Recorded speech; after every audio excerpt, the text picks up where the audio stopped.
Hello, hello, everyone, and welcome to the Intentional Advantage Podcast. I'm your host, Tanya Dalton. This is episode 294.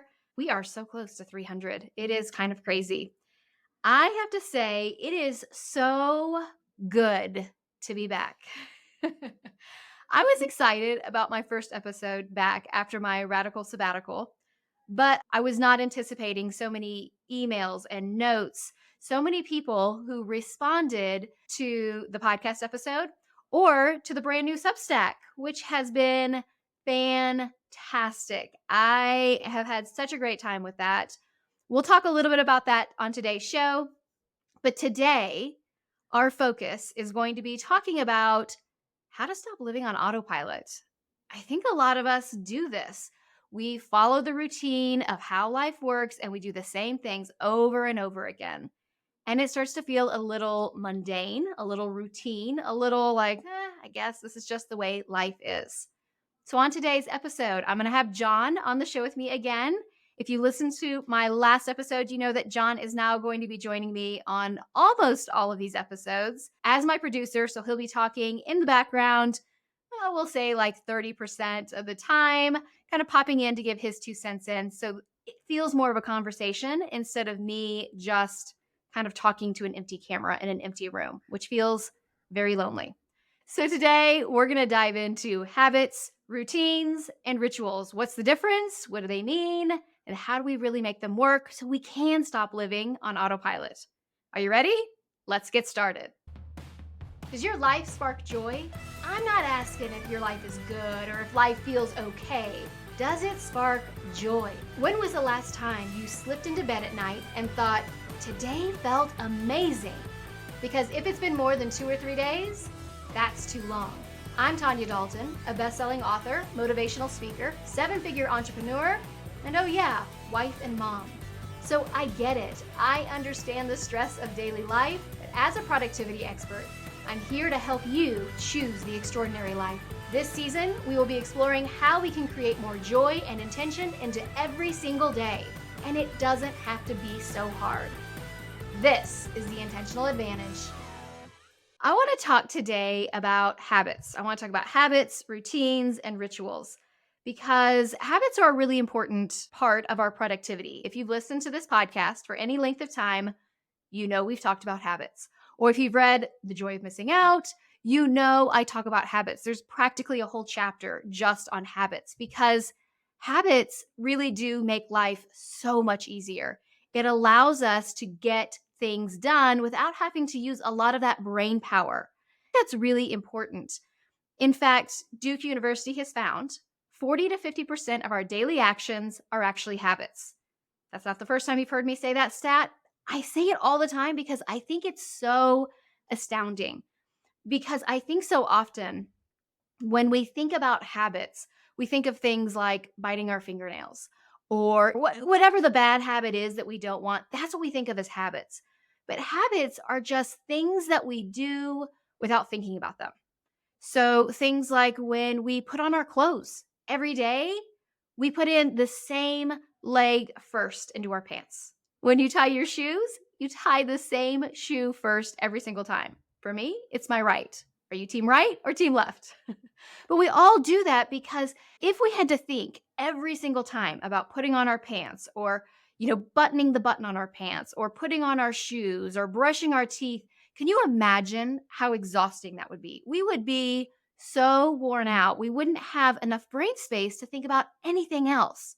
So habits are so vital in our daily life to be able to actually go out and do things in the world. So we're not thinking about, wait, should I put my left leg in first or my right leg? Habits are great. And we talk about habits a lot because it really creates this beautiful shortcut for productivity. Because when we create a habit for ourselves, it happens without thinking, without any thought to it, right? A habit like brushing your teeth. I'm pretty sure you don't have a morning debate of, should I brush my teeth today? Maybe, maybe not. Let me think about it, right? Although I did interestingly just read that Jessica Simpson only brushes her teeth 3 times a week. So I guess maybe What? she has to think about it. Where did That you is read true. I'm that? speaking. That's not my only weird habit or my only weird fact I'm going to share today because I did a little bit of research before this episode. Jessica Simpson only brushes her teeth 3 times a week because she feels like she already has really white teeth. And when she brushes her teeth, she feels like they feel slippery. That is weird, right? That means they're clean. That's what slippery means. Okay, that's gross. I mean, I totally agree. Totally agree. So maybe Jessica Simpson has to think twice about brushing her teeth, but most of us don't have to think twice about brushing our teeth. It just happens automatically. So when it comes to things that we really want to do in our day, if we create them as habits, they'll happen automatically. It requires a lot less thinking. Our brain is a calorie burning machine. It really is. It's 1/50th of our body, but it burns 1/5 of our calories every single day. It's using calories to make your heart beat, to make your lungs breathe, to remind you to put your pants on with the right leg first or whatever it is you're doing. So it has this limited number of calories and it wants to conserve them. That's why it creates these shortcuts, these habits, so that all the things can happen, like getting dressed in the morning without you having to use a lot of those calories. I mean, every single day you do certain things on a regular basis, and your brain doesn't want to think about it. It just wants to do it. Okay. So that's the beauty of habits. And habits use cues. A cue is what triggers the habit to start. So the cue might be a location, like walking into the bathroom first thing in the morning. You realize you need to brush your teeth, right? It could be a person. There's certain people that we hang around where we do certain habits. Like maybe you have certain people that you drink more around. That's a habit we have with those people. So there's lots of things that can be cues. One of the things that can cue us to do a habit is another habit. And that's called habit stacking, where you take one habit and you stack another habit on top of it. And then you stack another habit on top of that and another habit on top, right? So each one triggers the next one. It cues the next one to start. So we could call that habit stacking a routine because that's what a routine is. It's something we do on a regular basis. A lot of people have a getting dressed routine. Maybe you have a shower routine. I'm looking at you right now, John, who has a very elaborate, very drawn out shower routine. I can't even That's get into true. it. Can you imagine Uh-huh. how many Yeah. calories I would burn if I had to actually think about that every time that I went through that whole routine, especially the drying part, right? That's your favorite? I can't even get into the drying routine. Listen, those of you listening right now, this is a moment of contention in our marriage. Every time where I'm like, "Can you take a quick shower?" John cannot take a quick shower No. because there's a routine. And I kid you not, the routine takes forever, including the drying routine. Mhm. So many of us have a shower routine as well, maybe not quite as elaborate as John's, but where you get in, wet your hair, you put the shampoo on your hair, then you condition. Maybe when the conditioner's going, you shave your legs. That's what a routine is. It's one thing following the next. So these routines are habits that are stacked upon each other. Now, the problem is, especially when we think of the word habit and we think of the word routine, we don't want to make life a habit. And that's what happens a lot of times when we're stuck in the routine of living, where we're just doing the same things over and over again, and we're not really thinking about it. That's when we get stuck in that concept of autopilot because we're just doing the same things again and again and again. It is great to have a routine. But what I want to encourage you to do is not just to have routines, because routines are actions. Rituals are actions with meaning. I want to encourage you to shift from just having routines to having rituals. Think about that word ritual. Just think about it. It already feels richer. It already feels deeper. It already feels more meaningful. So, routines are actions, rituals are actions with meaning. And that's what we want. We want to have an emotion behind them. Yes, even something like a shower routine can have an emotion behind it. It doesn't have to be this monotone, just get in the shower, do the things, wash the things, and then get out of the shower. It can bring a feeling of joy. It can be a moment of serenity. It could be a time that feels almost meditative if you allow it to feel that way. So I want you to think about how we can take these very mundane activities that we do on a regular basis, like getting up in the morning, or taking a shower, or getting ready for bed at night, or walking into your office first thing. We all have a routine that we do when we get to our office. We take our bag off, we take out our computer, set up the laptop, maybe we take out the pens, we get out the journals, whatever it is, we can make it more meaningful.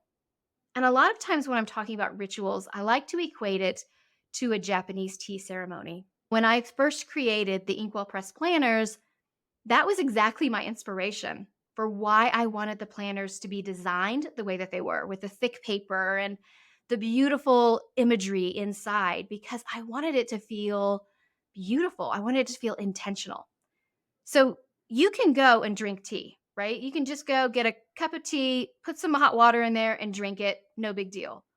Or with the Japanese tea ceremony, there's this whole beautiful ritual of setting out the cups, pouring in the hot water into the cups, allowing the cups to warm up. Then you pour out the water of the cups. Then you steep the hot water with the leaves. Then you pour it in and you drink it. And a lot of times there's this conversation that's happening. My good friend Maura and I, we meet for tea fairly often. And that's one of the things that we do. We go and we do these tea rituals because it has so much meaning to it and it feels richer, it feels deeper. So that's what Mhm. I want you to think about when we talk about this idea of rituals and routines. Routines do create these moments of transition. It signals the brain that it's time for one activity to end and something new to begin. And so that's the importance of routine. In the morning, when you're waking up, it's a signal of, hey, I was asleep in bed just a few minutes ago, and now it's time to wake up. Yeah, I think for me, when I think about my morning routine and the difference between the routine part and the ritual part is, I guess, focus is the word I would use, right? Because the routine part is getting dressed, brushing my teeth. And then when I go make my coffee, the making of the coffee is kind of a routine, but when I sit down with it to drink it and enjoy it, that is the ritual. I always sit in the same chair. I don't think about anything else. I'm focused just on that, the warm cup in my hand and how it tastes. And that relaxes me and gets me ready for the rest of my morning. So it's almost a little ritual in the middle of a bigger routine. Yes, I love that idea too, that you can have a ritual within a routine. For some people, actually brewing the coffee is part of the ritual, especially if they like to use a French press or they do the, Mhm. kind that with the water where you pour it in. So, how can you elevate things so that you can signal to your brain, hey, it's time for one thing to end and another thing to begin? This is the important role that routines play in our productivity. Your brain really does want to stay on one track, and it's got one focus where it's like, all right, we're going on this track. Hey, we're sleeping. And then it's like, okay, oh, wait, we're awake. The routine tells it, okay, it's time to wake up. Or having a transition from home to work. That's one of the big things that's causing a lot of problems. We're seeing a real decrease in productivity where people are working nonstop because they're working remotely. This is one of the biggest issues with remote working is we feel like, oh, I have all this freedom, but then we're working all the time because there's none of that ritual of going to work or coming home from work, which is really Mhm. important for your brain to say, hey, I'm closing up that work compartment and now I'm ready to focus in on home. Or I'm closing the home compartment, ready to focus in on work. And that used to happen when you were sitting in the car, maybe listening to a podcast while you were driving to Yeah. work, or sitting on the train going into the city, or whatever it was you were doing. When you left your house, that was a great signal for your brain that we were closing that boundary and opening up something new.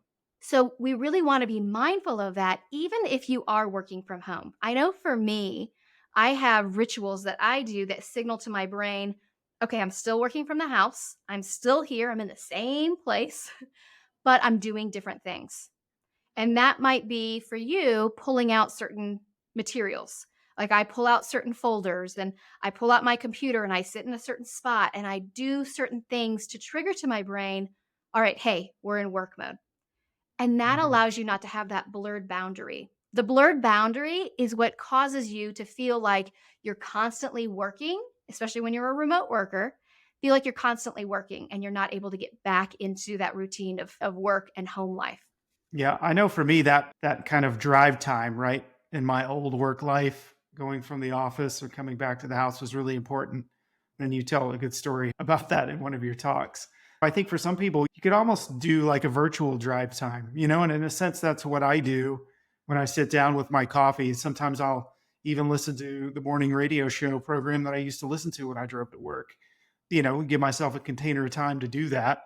Or like Tanya and I like to joke, one of the first things we do for work in the morning is we do the New York Times mini crossword and the connections and the Wordle, and that's a good way to for us to transition from our morning routine at home, coffee, to okay, this is our first step into work, and then we're off and running for the rest of the day.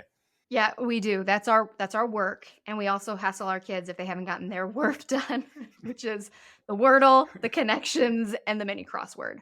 All very important things you must get done first thing in the morning. But Very that's important, a yes. little yeah, that's a little ritual for us because then we share it, we joke about it, we talk about it before we get into our work mode or for the kids, the school mode or whatever it is they're working on. But this is the thing that's really important that I think people forget is that we do need that trigger for our brain. And think about people who are, amazing superstars.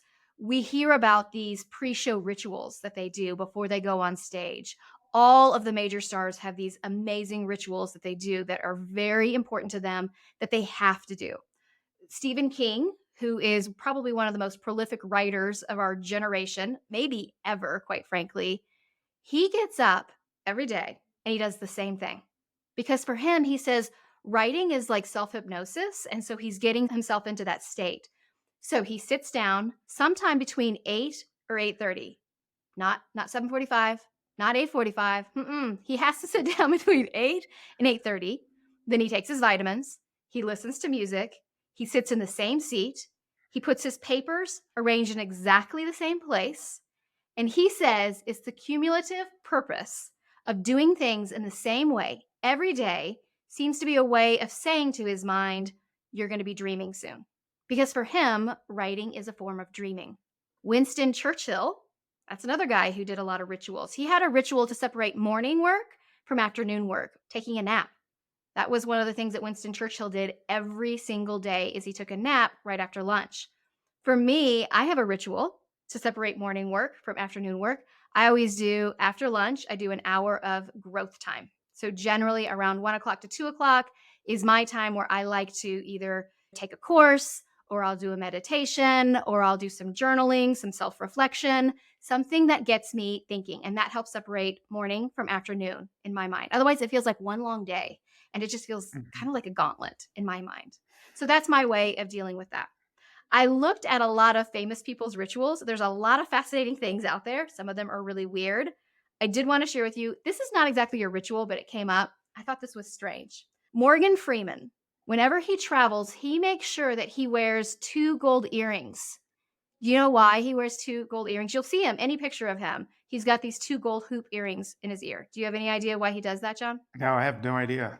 It's based off an old pirate practice where the price, like if you were to take those gold earrings and sell them, melt them down and sell the gold, would pay for a coffin just in case he dies while he's on his trip. Isn't What? that weird? I That's know. totally weird. Now we have to start calling him Captain Morgan Freeman, I guess. I didn't realize he was a pirate. That's funny. Yeah. But it totally reminds me of your grandmother, your grandma Betsy, your grandmother Betsy. Oh, she would die. I just called her grandma. Grandmother Betsy. She, she would always, before she'd go out of town, make sure the house was spotless in case she died while she was on her trip. That was one of her rituals. Slightly morbid and yet worked for her, I guess. Mind you, she died when she was 95. So Hmm. never really happened. Her house was But this always is really clean. and her house was always clean. But these rituals are really important. So you can see though, like it has meaning. All of these things have meaning.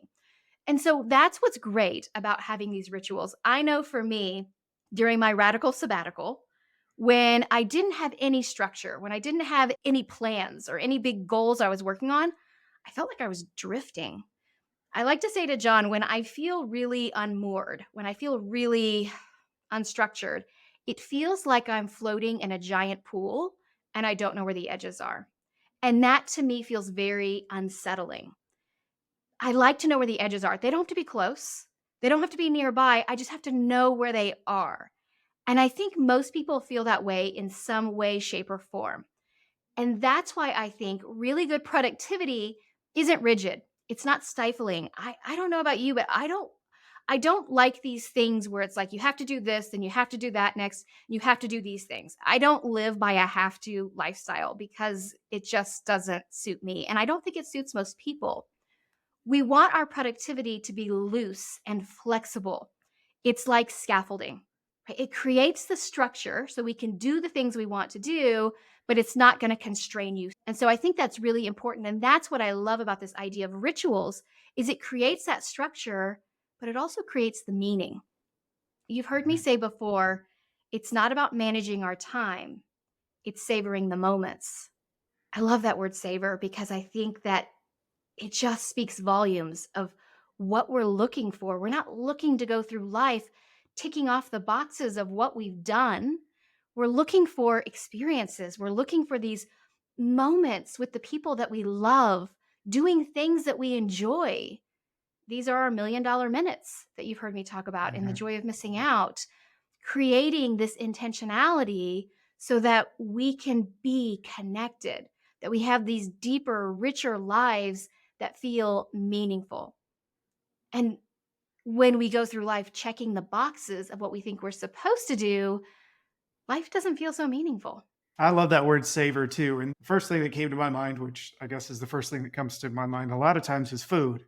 And I think for a lot of people, food can be a routine, and that leads to overeating because you're just not paying attention. And that's something that we've wrestled with.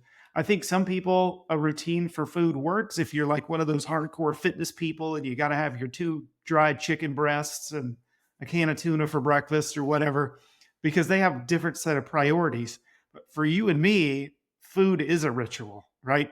So we do savor that, especially at dinner. We're kind of food snobs, I guess you would say.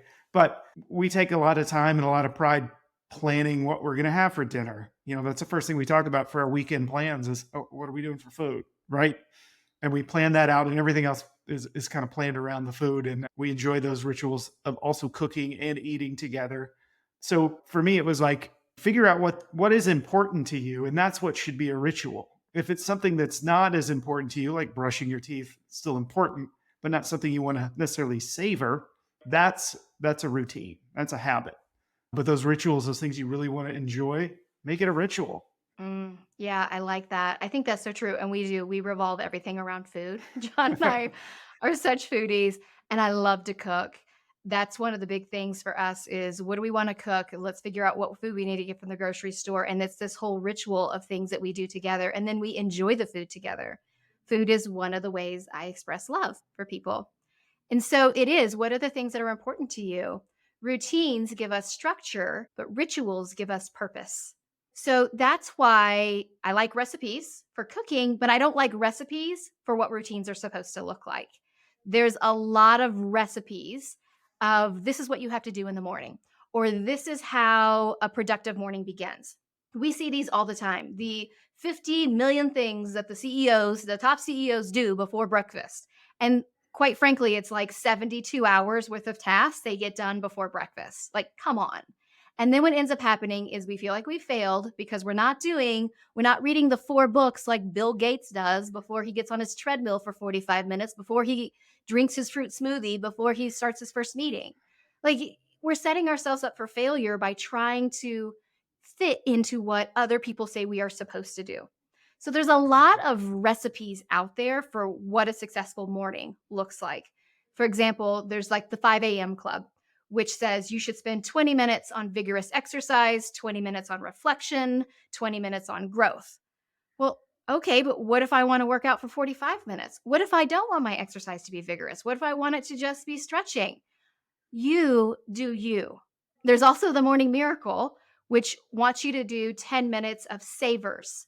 So, savers stands for 10 minutes of silence, 10 minutes of affirmations, 10 minutes of visualization, 10 minutes of exercise, 10 minutes of reading, and 10 minutes of writing, I believe it is. Okay, well, what if I don't want to do those things? Am I somehow failing? So I want you to throw all of those out because you need to do what feels important to you.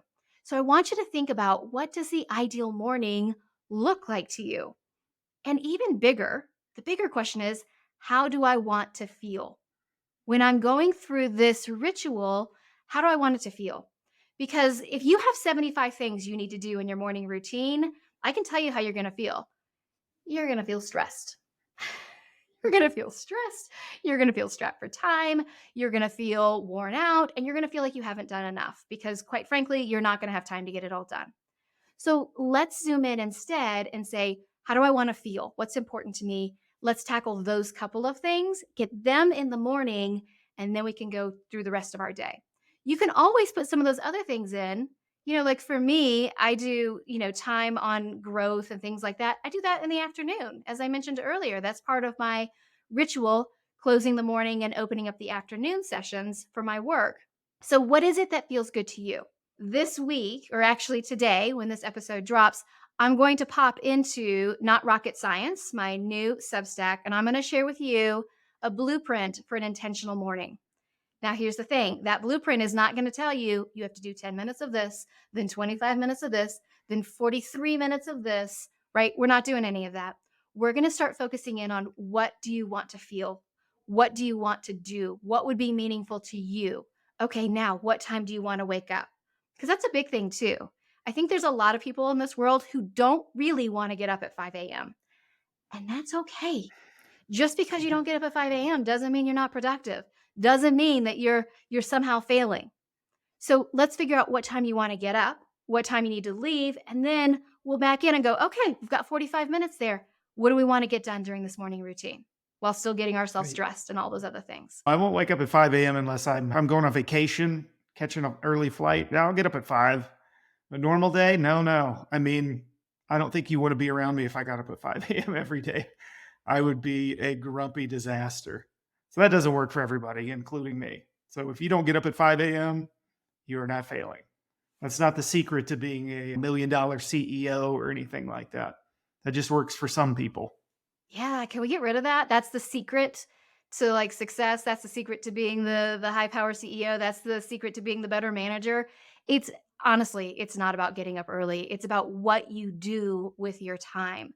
So let go of the recipes of what you're supposed to do and choose what's most important for you.